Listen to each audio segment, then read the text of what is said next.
할렐루야.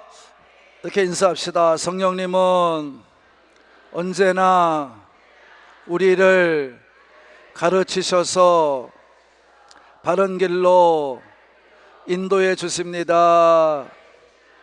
믿으시면 우리가 지금 여러분이 26번째까지 은혜를 받았기 때문에 이제 머리가 조금 깨이신 분들은, 또 여러분이 이 말씀의 의미가 무엇인지 금방 아시는 분들은 여러분이 아하, 그거였었구나 하는 것을 알게 되겠는데, 그렇지 않아도 여러분이 제가 처음 시간에 말하기를 이 히브리서는 예수님에 관한 이야기입니다. 그래서 예수님의 기독론을 중심으로 한 것이 이 히브리서입니다. 그래서 처음부터 끝까지 예수님에 관한 이야기입니다. 그래서 제가 예수님이 최고입니다 이렇게 말씀을 드렸죠. 그럼 금방 이제 알아차리죠. 여러분이 우리가 제목만 가지고도 여러분이 잘 지혜롭게 믿음 생활한 사람은 26번의 제목을 잘 이렇게 놨을 거예요. 그러면 예수님이 어떤 분이신지를 자동적으로 알게 되는 것입니다. 그러니까 여러분이 이 신앙은 지혜예요. 지혜롭지 못하니까 여러분의 신앙에 자꾸 뒤떨어지지, 지혜만 가지면 얼마든지 하는 영광 돌리며 살게 될 줄로 믿습니다. 지금 이 9장까지 오는 동안의 9장의 내용은 앞장 1절서부터 8절까지는 뭐냐면 7장 8장을 연이어서 받는 말씀이에요. 그것은 바로 뭐냐면 이런 얘기죠. 구약에서 하나님께서 모세를 통해서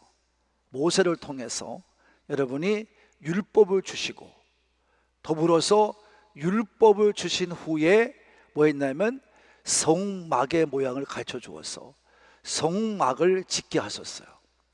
그래서 하나님의 백성임을 분명하게 드러내 주었습니다. 그래서 이 성막 안에는 믿지 않는 사람은 들어갈 수가 없습니다. 성막은 믿는 자만, 이스라엘 백성만 앞에 동쪽에 문을 열고 휘장을 열고 들어올 수가 있습니다. 그리고 그 들어오는 사람은 뭐 하느냐? 번제단에 와서 그들이 제사를 드림으로 죄를 용서받고, 그리고 제사장들은 그 죄를 다 용서한다는 의미로 제사를 드린 다음에 이제 물두멍에 가서 지금 자기들도 죄에 대해서 씻음 받기를 원합니다 하고 이제 손을 씻고 정결례식을 행하고, 그 다음에 그 앞에 성소가 있습니다. 전체의 성막의 규모는 360평쯤 됩니다만 우리 이제 성소의 규모는 24평쯤 됩니다. 작은 곳입니다. 거기서 이제 성소와 지성소를 갈라 놓았습니다. 이것이 성막입니다. 그래서 성막은 외부에서 안을 들여다보지 못하도록 천으로, 이제 신천으로 가렸습니다. 그래서 막대를 씌우고 기둥을 씌우고 천마다 연결되게끔 이제 장대를 옆에 끼워서 움직이지 않게 하셨죠. 바람에도 움직이지 않고 날아가지 않게 하셨죠. 그래서 이제 그 바깥에서는 안을 들여다보지 못하게 이제 해 놓은 겁니다. 그래서 지난 시간에 뭐 했냐면 그 성소 안에 있는 세 가지, 뭐죠? 떡상과 금등잔대와 분향단에 대해서 얘기했습니다. 그 얘기를 했어요. 그리고 그 회장을 열고 들어가면 뭐가 있다? 언약궤 또는 법궤가 있다. 그 언약궤 안에, 법궤 안에는 하나님이 나타나서 보여주신 증거가 있다. 그 세 가지를 그 속에 두어서 하나님이 함께 하신다는 증거를 보여주신 것이다. 그래서 거기에는 이스라엘 백성이 광야에서 먹었던 만나, 그리고 그들이 아론과 또 모세에게 대해서 이제 영권과 또 지도자에 대해서 원망할 때 하나님께서 12지파의 그야말로 마른 지팡이를 만들라고 그래서 각자 대표 이름을 쓰고 레위 지파에서는 아론의 이름을 써라 그랬습니다. 그래서 이제 하나님이 내가 이제 다음에 너희들이 이 성막에 들어올 적에 내가 그에게 어떤 사람이 진짜 지도자고 영권을 가진 자인지를 알려주리라. 그래서 그 아론의 지팡이에만 살구꽃 싹이 났고, 그래서 모세와 백성들에게 알려주었습니다. 하나님이 그 함께 하셨던 징조로 그 아론의 싹난 지팡이를 넣고, 그 다음에 모세가 받은 두 십계명의 돌판이 그 안에 있었습니다. 그리고 그 덮은 떡게가 바로 뭐냐면 시온자 또는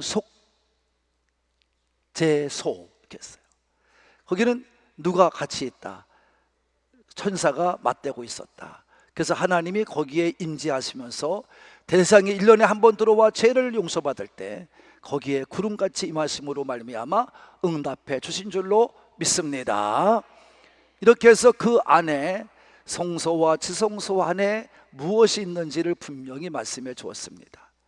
성소에는 제사장들이 머물러 제사를 집례하고 거기다가 등불을 끄지 않고 분향대의 향을 끊임없이 불살랐습니다. 그리고 그 안에 들어갈 때는 누구만 들어가느냐? 택함받은 대제사장이 1년에 한 번씩 들어가서 백성들의 온 죄를 용서받게 했습니다. 그래서 성소와 지성소라고 얘기했던 것입니다. 자, 근데 그 이야기를 하면서 오늘 9절의 말씀을 읽어보면 그렇습니다. 다 같이 시작. 9절입니다.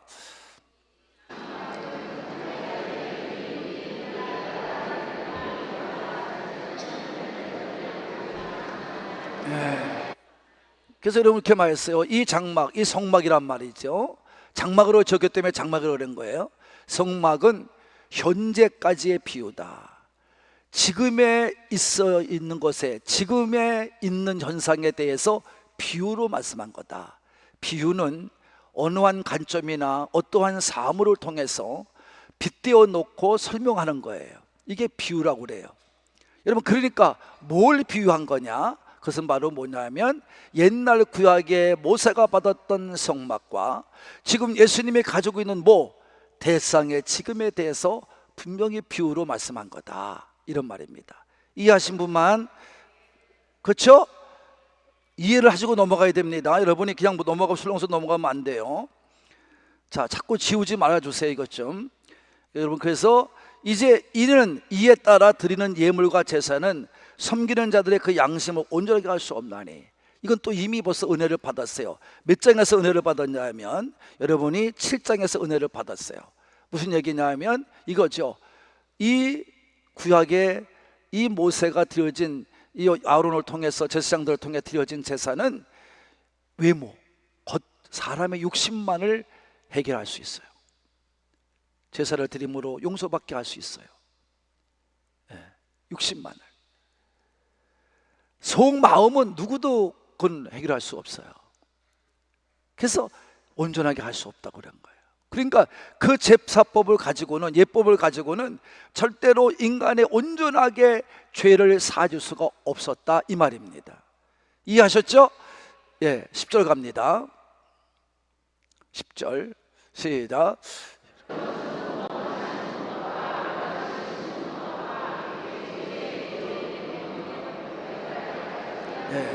중요한 말은 개혁할 때까지만 맡겨둔 거다. 개혁이라는 말이 나오죠.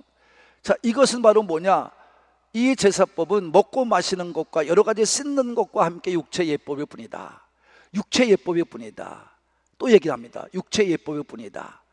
이것은 바로 무엇이냐 하면 먹고 마신다는 얘기는 그들이 이제 제사를 드리고 난 제물도 먹어야 돼. 그걸 먹게 돼 있습니다. 누가? 제사장들이. 그리고 또 안에 들어가면 떡상이 있습니다.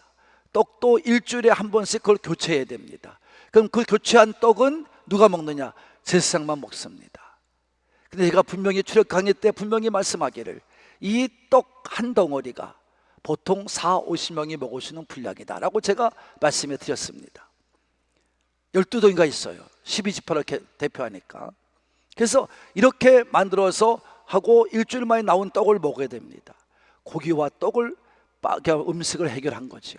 그래서 먹고 마시는 거 여러분 당연한 거 아니겠습니까? 물 없이는 못 사니까 그다음 마시는 것이요. 이건 먹고 마시는 인간적인 예법을 말하는 거예요.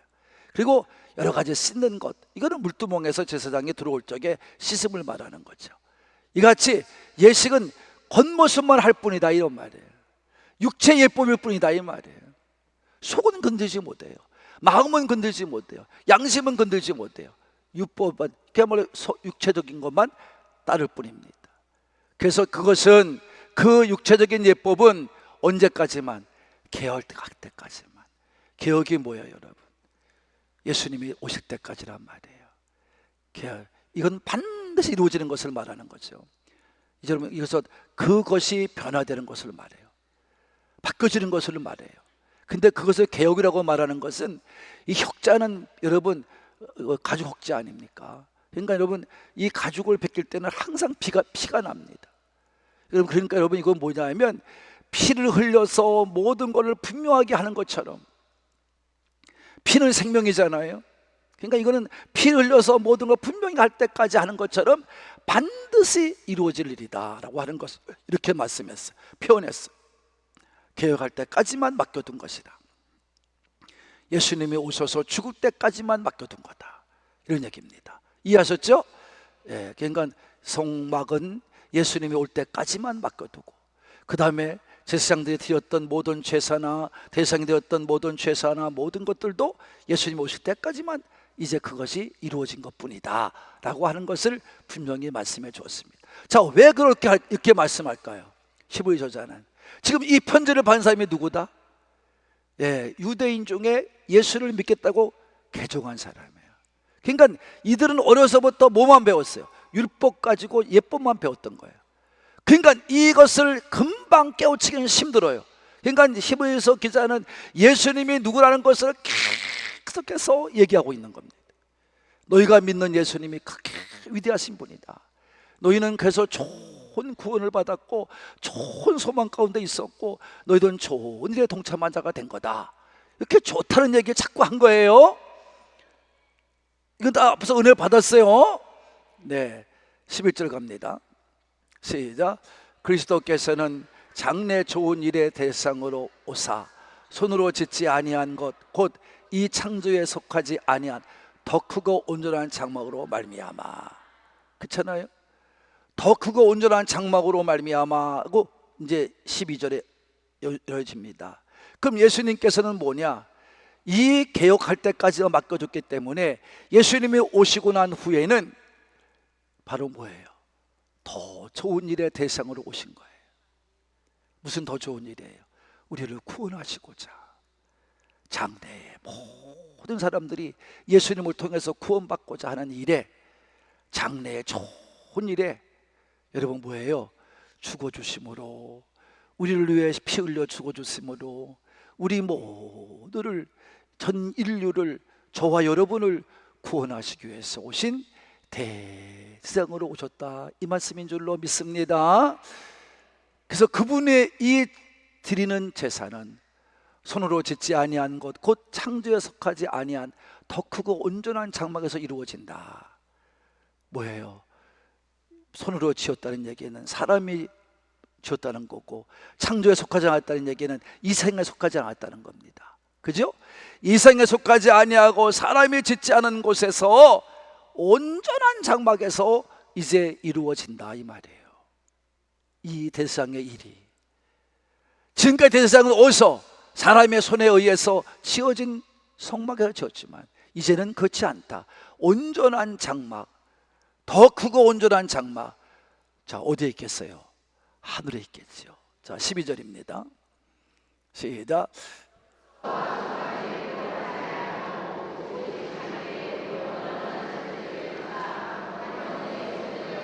네, 더 크고 아름다운 장막에, 그게 어디예요? 성소, 지성소를 말하는 거죠. 거기 들어갔다 이 말이에요. 누가? 예수님이 우리를 죄를 용서할 수 있는 것은 염소나 송아지나 뭐예요? 피로 하지 아니하여. 누구 피로? 예수님 피로. 자, 그래서 제가 이걸 얘기했어요 벌써 이미. 그래서 예수님은 분명히 오시는 목적을 알고 오셨다, 모르고 오셨다? 알고 오셨다. 그건 이미 구약에서부터 지어진 제사가 그렇기 때문에 그렇습니다. 제사는 짐승을 잡아 죽여서 피를 냈습니다. 바로 그러므로 예수님도 이 땅에 오실 적에는 예수님 스스로가 제물 될 적에 뭐냐? 제물이 되셔서 피를 흘리심으로 우리의 영원한 속죄를 가지게 한 줄로 믿으시는 분만 영원한 속죄를 이루신 거예요. 영원한 속죄. 이스라엘 백성이 지켰던, 그 당시에 유대인 노이들이 지켰던 그 대상이 보냈던 속죄는, 그 속죄제는 유한하다 이 말이야. 1년용이다 이런 말이야. 그래서 계속 드려야 된다 이 말이야. 그러나 예수님이 드려진 이 속죄제사는 영원한 것이다. 그래서 뭐다? 단번에 드린 거다. 단번에 이룬 거다. 그래서 그 죽으심으로 어디에 올라가 계셔요? 지금 부활하셔서 하늘의 지성소에 올라가 계신 줄로 믿습니다. 거기에 들어갔다 이 말이에요. 예수님의 대상직은 뭐냐? 어차피 지성소에 가야 되는데 지성소는 어디에 있는 거냐? 하늘에 있다는 것입니다. 더 크고 아름다운 지성소라는 것입니다. 거기는 세상 사람이 지은 것이 아니란 말입니다. 창조된 짐을 물질로 지은 것이 아니란 말입니다. 하나님이 지으신 곳, 그것에 예수님은 다 한 번에 올라가 계신 줄로 믿습니다. 거기 들어가신 거예요. 13절입니다. 염소와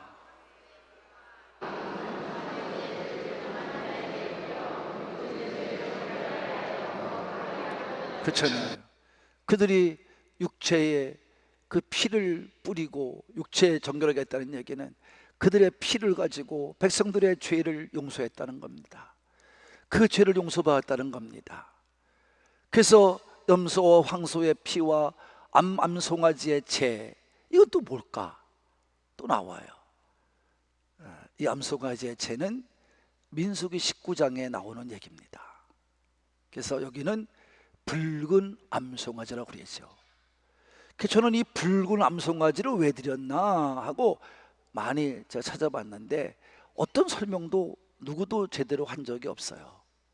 저도 이거를 붉다는 말을 통해서 제가 할 수 있는 이야기는 예수님이 피를 흘려서, 붉은 피를 흘려서 그걸 통해서 이해할 수 있는지 모르겠지만, 그걸 이 송아지는 지금 예수님 예표하니까요, 제물이 되는 거니까 그걸 말하는지는 모르겠습니다만은 어쨌든 그렇게 말하고 있는 것이 아니라 이거는 분명히 뭐가 의미가 있는 것인데, 여러분이 붉은 암송아지가 되었다는 얘기는 여러분이 아마도 이거는 예수님이 십자가에 죽으실 때 흘리신 피를 상징적으로 말한 게 아닌가라고 저는 이제 말씀을 보고 있습니다. 그래서 한번 우리 목사님이 찾아보니까 붉은 암송아지는 저 미국의 텍사스에 있답니다. 그래서 그때 수입해 간다. 근데 그때는 미국이 없었죠.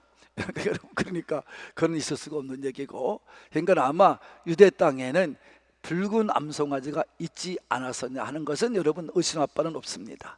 그래서 아마 그런 의미로 되어진 것이 아닌가 그랬어요. 그래서 이 붉은 암송아지는 잡아서 여러분 태웠어요.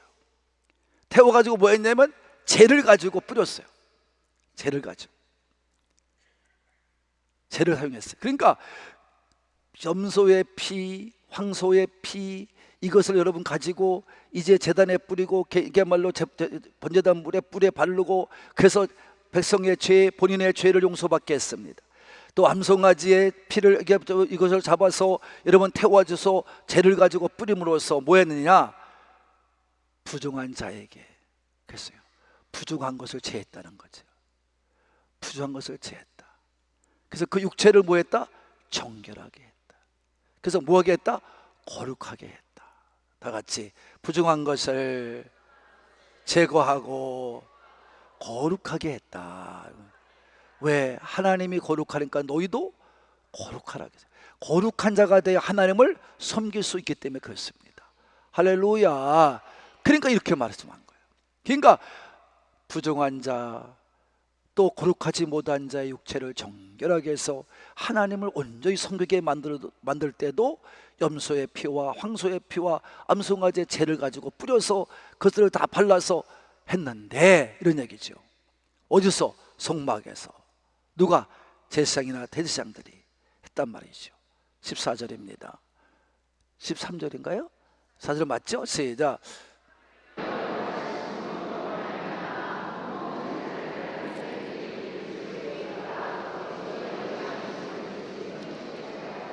네, 하물며 됐어요. 하물며 그렇게도 하는데 영원하신 성령으로 말미암아 흠없는 자기를 하나님께 드린 누구?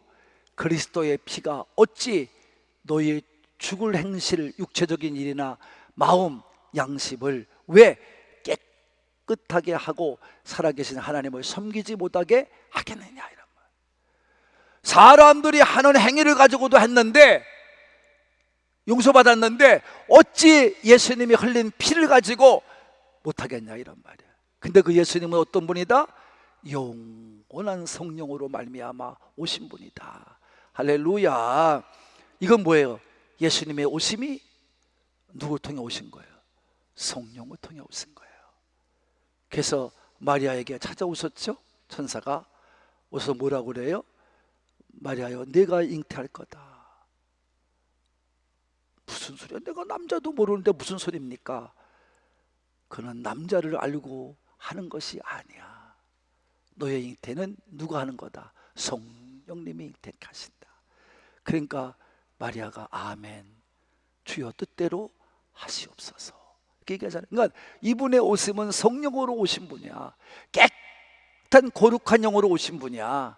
근데 그분이, 흠없는 그분이, 하나님께서 이 땅에 오셔서 죽으심으로 흘린 피를 통해서 우리가 용서를 받고 제사함을 받는데 어떻게 마음까지도 육신도 죽을 행실도 다 깨끗하지 못하게 할 수 있겠냐 이 말이에요.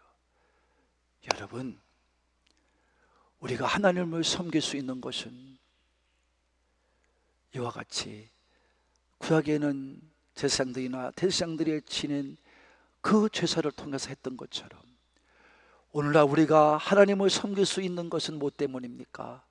예수님이 이 땅에 오셔서 우리를 위해 죽어주셨기 때문인 줄로 믿으시기를 바랍니다. 여러분들이 예수님 앞에 나왔다는 얘기는 무엇입니까?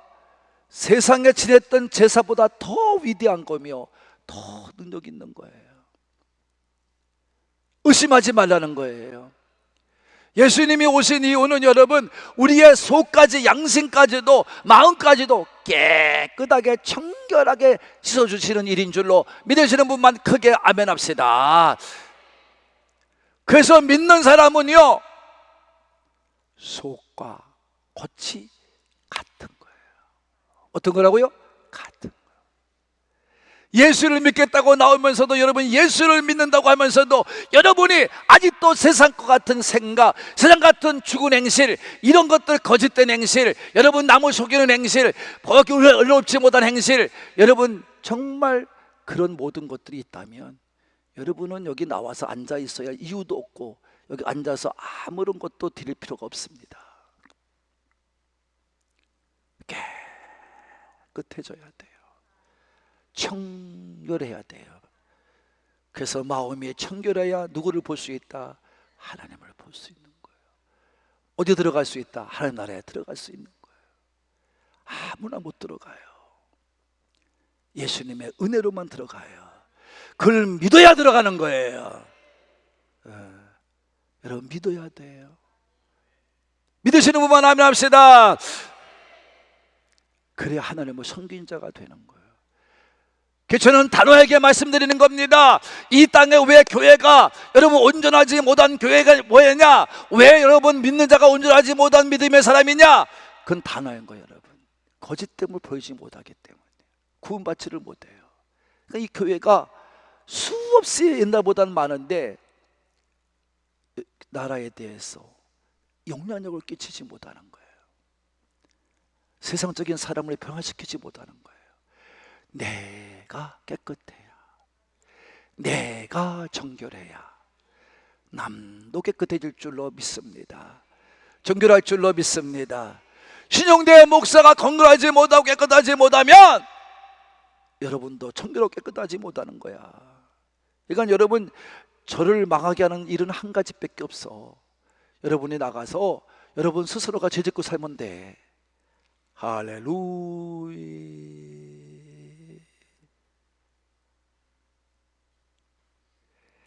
나의 흠집을 잡아서 누구 나를 억압해서 뭘 어떻게 넘어뜨리려고 하지 말고 여러분의 세상에 나가서 막 살면 돼.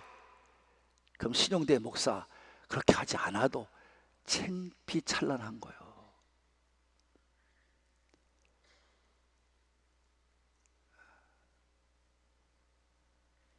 여러분이 그래서 우리를 부르신 거예요. 15절입니다. 시작. 그래서 이렇게 함으로 말미암아 십자가 지고 죽어서 피 흘려 주심으로 우리를 깨끗함으로 말미암아 그는 뭐예요? 새 언약의 주. 그럼 옛 언약은 어디요? 아까 얘기했잖아요. 성막, 구약의 성막을 옛 언약이에요. 그때 당시 치렀던 대상이 옛 언약이에요. 그들의 중보, 그들은 대상들은 누구예요? 하나님과 백성의 중보자예요. 예수님도 뭘로 오시는 거예요? 중보자로 오시는 거예요. 누구와 누구? 하나님과 우리 사이. 그래서 예수님이 이 땅에 오셔서 우리의 모든 하나님과 우리 사이에 막힌 답을 다 하신 줄로 믿습니다. 뭘로? 그분의 피로, 그분의 피로, 그분의 육체로 하셨어. 이걸 이제 10장에 가면 이제 또 설명합니다. 그때 봅시다. 뭐라고 표현하나? 그래서 그는 새 언약의 중보자시니 시작. 이는 첫 언약의 때에 범죄한 죄에서 속량하려고 어떻게 죽으셨어. 그래서 첫 언약의 죄들은요, 옛날 언약 이 구약에 있는 모든 이제 그 모든 제사는요, 여러분 우리의 죄를 완전하게 해결할 수가 없다 이런 말이에요. 속량할 수가 없었다 이 말이에요. 그러니까 매년마다 했던 겁니다. 예수님은 그렇지 않고 단번에 죽으심으로 말미암아 우리의 모든 죄를 속량한 줄로 믿으시는 분만 죽으사 우리를 부르셨어요. 여러분을 부르셨어요. 신용대 목사를 부르셨어요. 그래서 부름받은 사람들을 향해 어떻게 해요? 영원한 기업의 약속 뭐예요? 구원입니다. 구원을 얻게 하려 하십니다. 이해하신 분만. 그래서 오늘도 단번에 지성소에 들어가신 줄로 믿습니다. 저는 그것에 감사하며 사는 거죠. 여러분과 저가 감사할 수밖에 없는 것은 그래서 그렇습니다. 내가 잘나서 한 것이 하나도 없기 때문이에요. 여러분을 부르신 분은 하나님이에요. 저는 여러분을 부르신 하나님 앞에 온전히 살다가는 우리 하늘꿈의 가족이 되기를 바라는 분들만 그런 산부의 가족이 되시기를 바랍니다. 사랑하는 하늘꿈 가족 여러분, 우리가 말씀을 통하여서 깨달아야 할 것은 진정한 지성소는 하늘에 있는 지성소라는 것입니다. 그러므로 우리 예수님은 진정한 지성소의 대제사장으로 지금 계신다는 것입니다. 그러므로 예수님은 그곳에서 우리가 하늘의 지성소에 이르도록, 하늘에 있는 지성소에 이르도록 지금도 우리를 위해서 중보하고 계시는 우리의 새 언약의 중보자가 되시는 줄로 믿습니다. 옛 언약은 모세를 통해 이스라엘 백성들에게 주신 것입니다. 그러나 이스라엘 백성들이 그것조차도 지키지 못해서 그들은 버림받았습니다. 그래서 하나님은 새 언약을 주겠다 약속하신 것입니다. 그 새 언약이 누구냐? 예수님입니다. 예수님의 십자가를 통해서 우리가 죄에서 구원받는 길을 열어놓으신 줄로 믿으시는 분만 아멘 합시다. 이거를 믿어줘야 여러분이 온전한 믿음이 될 수 있습니다. 이게 믿어지지 않으면 여러분은 온전한 길로 나아갈 수가 없습니다. 나를 구원할 분은 오직 예수밖에 없다. 예수님만이 나의 구원자이시다. 이게 확실해져야 됩니다. 다른 길은 없어요. 그래서 오늘도 새 언약의 중보자로 우리와 함께 하시고 지금도 하나님 보좌 우편에 하늘 지성소에서 우리를 위해 구하고 계시는 줄로 믿습니다. 그러므로 옛 언약의 중보자가 구약의 대제사장이었다면 새 언약의 중보자는 예수 그리스도인 것을 분명히 알고 예수님은 단번에 죽으심으로 하늘의 성소 지성소에 들어가신 줄로 믿습니다. 그러니까 여러분 이 편지를 받는 사람들이 누구냐 하면 유대인 중에 개종한 사람이니까 이 유대인들의 개종한 사람들에게 위로와 용기를 가지게 하는 거죠. 그러니까 너희가 힘이 들고 어렵더라도 유대인들의 개종하여서 예수 믿는 너희들은 참고 견디어라. 자, 이겨내라는 것입니다. 성도 여러분, 우리도 마찬가지입니다. 일상을 살아가지만 신앙을 가지고 지키며 살기가 너무나 어렵고 힘이 듭니다. 그래도 견디라는 것입니다. 참아내라는 것입니다. 우리 영원한 대상이 되시는 분이 계시다는 것입니다. 그분이 오늘도 하나님께 우리를 위해서 중보하고 있다는 것입니다. 그러기에 우리는 이 믿음을 가지고 담대하게 맞서 나가면 넉넉하게 싸움에서 이기고 승리할 줄로 믿으시는 분만 아멘 합시다. 이 믿음을 또 회복하시고 오늘 이 추수감사에 동참하고 성만찬을 받은 오늘 예배드린 여러분에게 함께 하소서.